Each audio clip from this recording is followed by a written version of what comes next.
muri yeZimbabwe aiwa nawo electoral reforms nyika yeZimbabwe yazokora moto manje nokuti kuona kuti dzimwe nyika dziri kutoona kuti aiwa kuti nyika yeZimbabwe ibudirire kuti iendere mberi inofanira kuchiita electoral reforms ayo. Muri yeZimbabwe sara muendera mberi nenyaya iyi ndokurudzira kuti ibva wasubscribe wolaika wotina on the bell icon torambochiona maupdates andokupa pano paZim News Live. Nokuti chikomana chinonzi Samuel Chasi aiwa the commander in chief of the People's Patriotic Party anouya achinyora mashoko aiwa anouya achinyora tsamba yake pano electoral reforms emuZimbabwe achiti aiwa azvichaite. Saka anotaura achiti reference is given to formal submissions made on electoral reforms and decision to boycott the 23 August 2023 harmonized arms of state are captured by ZANU-PF, which has passed draconian laws against democracy to recamp 2013 constitution by referendum.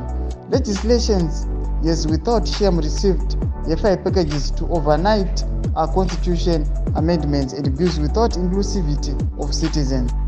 Anoendera mberi achinyora achiti key reforms to 2023 elections and 2024 fresh elections are disbanded of polls from presidential, parliament, council with abolishment of senate without compromise to principles of transparency, accountability and legal certainty. Ndo mashoko anoitwa nemukomana Samuel achiti aiwa nawo electoral reforms emuZimbabwe aiwa hapana kwatiri kuenda nekuti ma-state arms aiwa ari infiltrated aiwa neZANU-PF, saka hapana zvamungaita kana zvisina kuchinjiwa. Saka anoendera kuma-principles akaita sana transparency achiti zvofanira kana kutochinjiwa zvese kubva kuparliamentary council nemapresidential kuti kutotangiwa zvinhu zvitsva. Muri yeZimbabwe ndo mashoko yakataurwa nemukomana anonzi Samuel aiwa muri yeZimbabwe chimboyambotudza mafungiro enyu noti kudii pamusoro penhau electoral reforms nawo yashungurudzai. Ine comment section medu mutudze mafungiro enyu. Amusangana usubscribe like